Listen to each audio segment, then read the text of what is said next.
Siamo rimasti proprio estrefatti. No, non è la prima volta qua.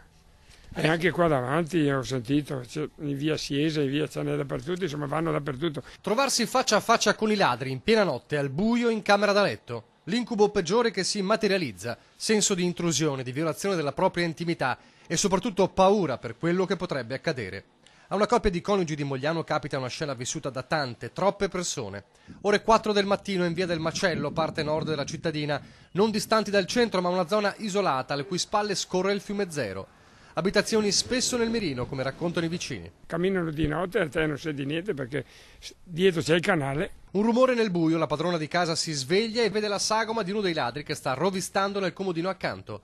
L'urlo di spavento fa scattare il bandito che fortunatamente sceglie la via meno cruenta, la fuga assieme ai complici, che nel frattempo sono riusciti a impossessarsi di pochi euro svuotando le borse dentro casa e qualche gioiello, ricordi di famiglia dal grande valore affettivo. E nella paura c'è pure un momento quasi paradossale quando il ladro, sorpreso, se ne scappa con il cassetto del comodino che non ha fatto in tempo a svuotare.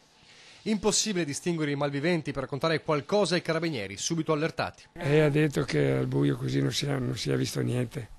Comunque faranno indagini, ma è difficile perché telecamere non ci sono. Loro vanno in cerca, hanno detto, di soldi di carta liquidi, contanti e oro e basta.